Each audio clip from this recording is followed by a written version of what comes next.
መቸም ኣብ ህይወትና ሓንሳብ ይኹን ብተደጋጋሚ ኣብ ሓደ ወይ ኣብ ብዙሓት ክፋላትና ህይወትና ዝኾነ ዓይነት ፅንኩር ከቢድ ናይ ፀላም እዋን ከንሕልፍ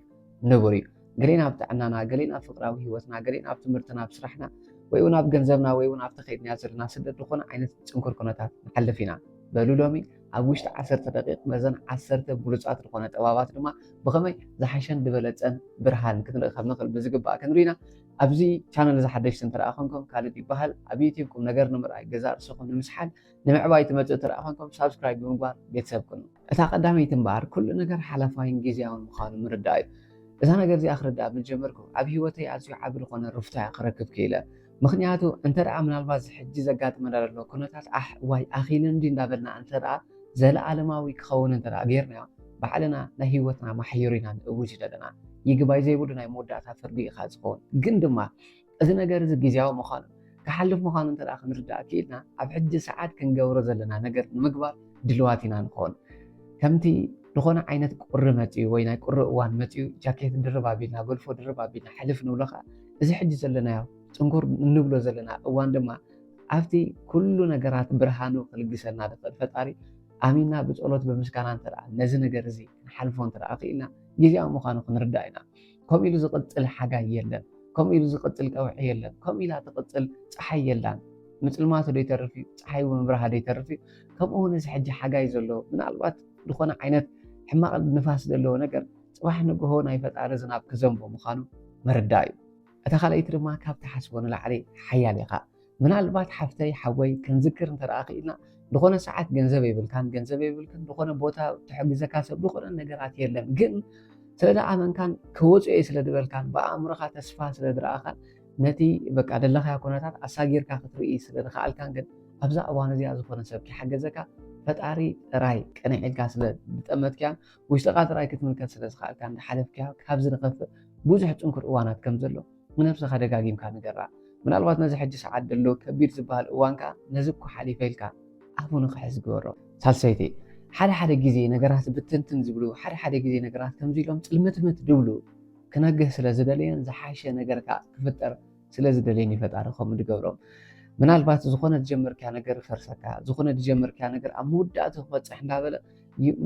ምናልባት ዝኾነ ዓይነት ፀገም ኣጋጥመካ እንተደኣ ኣልዩ ሓደራ ሓወይ እዞም ሕጂ ሰዓት ዝበታተኑ ደለዉ ሽግራት ሓደራ ሓፍተይ እዞም ሕጂ ሰዓት ዝኾነ በቃ ኣብ መወዳእታ ክትበፅሕ ድፈርሱ ደለዉ ፀገማት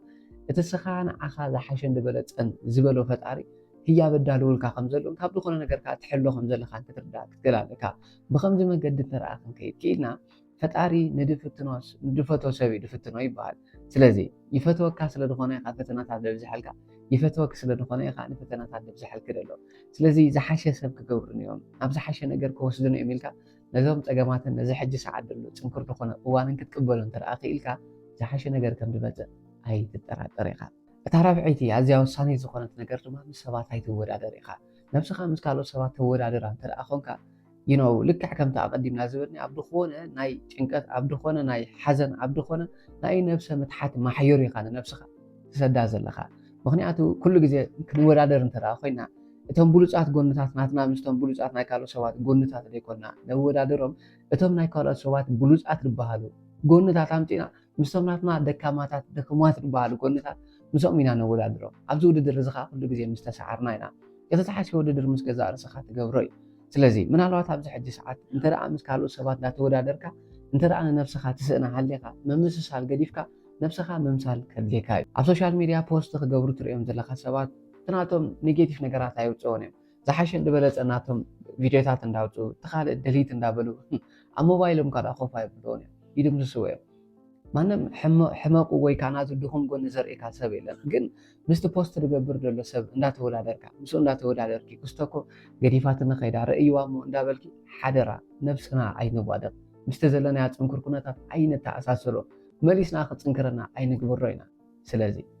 ነብስና ከይወዳደርና ምስ ገዛእ ርእስና ጥራይ ንወዳደር ካብቲ ማለ ዝሓሹ ካብ ሎሚ ድማ ፅባሕ ድበለፁ ሰባት ንኾን እታ ሓምሸይቲ ድማ ኣድላይ ምዃንካ ዝዘክር ኢኻ ምናልባት ኣብዛ ፅንኩር ኩነታት ዝኾነ ዓይነት ኔጌቲቭ ነገር ትሓስብ እንተደኣ ሃሌኻ ፈጣሪ ብዘይ ምክንያት ከምዘይፈጠረካ ካልእ ነገራት ገይሩ ክፈጥረካ እንዳኸኣለ ግን ሰብ ገይሩ ክፈጥረካ ምኽኣሉ ብኣኻ ክልግሶ ዝደሊ ብርሃን ከም ዘሎ ኣይተዘንግዕ ኢኻ ካብኻ ሓሊፍካ ንስድራኻ ካብኻ ሓሊፍካ ንቤተሰብካ ካብኻ ሓሊፍካ ንሕብረተሰብካ ብርሃን ክትከውን ኢሉ ፈጣሪ ፈጢርካ እሞ ሓደራ እዚ ሕጂ ሰዓት ዘሎ ፀላም ብርሃንካ ከይክልክሎ ሓላፋይ ምዃኑ ተረዳኢኻ እስኻ ኣድላይ ኢኻ። እታ ሻድሸይቲ ወሳኒት ነገር ድማ ኣብ ሂወት ዘጋጥሙኻ ነገራት 10 ሚእታዊት ነቶም ዘጋጥሙኻ ዘለዉ ነገራት እትህቦ መልሲ ድማ 90 ሚእታዊት ምዃኑ ምርዳእ እዩ። ምናልባት ግን 90 ሚእታዊት ነቶም ሽግራትካ 90 ሚእታዊት ነቶም ፀገማትካ እንተደኣ ሂብካ ማሊኻ ፀላምካ ኣይቅጥንጠጥን እዩ። ግን ፀላምካ ክቅንጥጥ ዝኽእል ብርሃን ኣብ ውሽጥኻ ከም ዘሎ ተረዲእካ ሓሳብካ ስምዒትካ እምነትካ ከተስተኻኽል እንተደኣ ክኢልካ ነዞም 10% ዝኾኑ ሽግራትካ ክስዕር ዝኽእል 90% ኣተረጓጉማ ወይ ከዓ ትህቦ ግብረ መልሲ እዩ። ብከምዚ መንገዲ ክትከይድ እንተደኣ ክኢልካ ሓሳብካን ስምዒትካን እምነትካን ተስፋኻን ከቕህም ዘይክእል 10% ዝኾነ ሽግር ኣብ ደገ እዩ ዘሎ ኣብ ውሽጢ ስዒርካ ትወፅእ እንተደኣ ክኢልካ ድማ ኢዱ ሂቡ ይፀንሐካ። ሓደራ ሓወይ ሓደራ ሓፍተይ ኣብዚ ሕጂ ሰዓት ምናልባት እዋይ ንብለሉ እንተደኣ ሃሊና ነቲ ፀገምቲ ናትና ዓቕሚ ከምደይ ፃወር ተረዲእና ሓሳብናን ስምዒትናን ክነስተኻኽል እንተደኣ ክኢልና ብተስፋን ብእምነትን ነዚ ነገር እዚ ምስጋርና ዘይተርፍ እዩ። እታ ሻብዐይቲ ድማ ኩሎም ኣብ ሂወትካ ድመፁ ፈተናታት ፈጣሪ ስለ ድፈተውካ ይልእኾም ከም ዘሎን ዝሓሸን ዝበለፀን ሰብ ከም ድገብሩኻን ይስሕሉኻ ከም ዘለዎን ተረዳእ ኢኻ።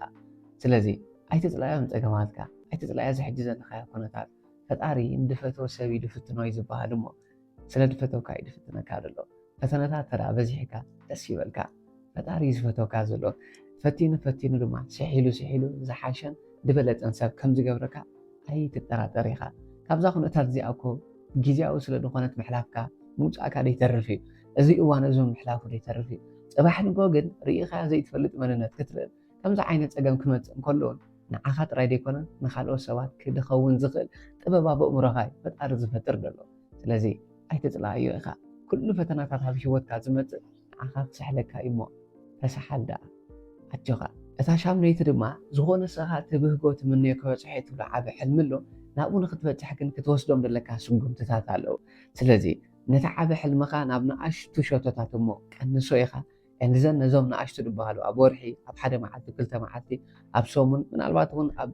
ተወሰነ ዋርሕ ኣቺቭ ክትገብሮም ከለኻ ንዕኦም ክትዕወተሎም ከለኻ ድማ ንነብስኻ ሽልማ ነዚ እኳ ክኢልክልካ ወድሳ ኢኻ ነብስኻ። ብከምዚ መንገዲ ክትከይድ ተደኣ ክኢልካ ኮንፊደንስካ እንዳለዓለን ካብዚ ሕጂ ዘለካ ኩነታት ወፂኻ ድማ ዓብ ሕልምኻን ንስኻ ትደልዮ ሂወት ክትነብር ዘኽእለካ ብውሽጥኻ ብሉፅ ዝኾነ ኮንፊደንስ ብሉፅ ዝኾነ ርእሰ ምትእምማን ከተሓይል ኢኻ። ስለዚ ንኣሽቱ ጎላት ሰት ብምግባር ንኣሽቱ ሸቶታት ከዓኒ ብምውቃዕ ሓድሽ ማንነት ፍጠር ኢኻ። እታ ታሽዐይቲ ብጣዕሚ ኣዝያ ወሳኒት ዝኾነት ብርሃንና ዝኣትወላን ፀላምና ዝቕንጥጠላን ማዕፆ ድማ ማዕፆ ናይ ምስጋና እያ።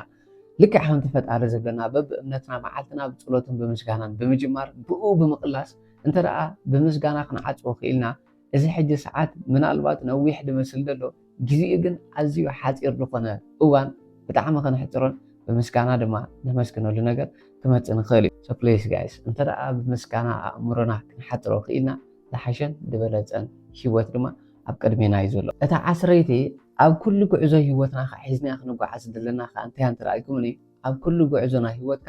ፈጣሪኻ ምንጭኻ ጌርካ ምጓዓዝ እዩ። ኩሉ ዝሕጂ ሰዓት እንደልዮ ንብህጎ ዘለና ኩሉ ብዛዕ ዓለም እዚኣ ዘሎ ነገራቱን ምንጩ ሓደ እዩ። ናይ ኩሉ ምንጭኻ ፈጣሪ እዩ። እንተደኣ እዚ ክንርዳእ ክኢልና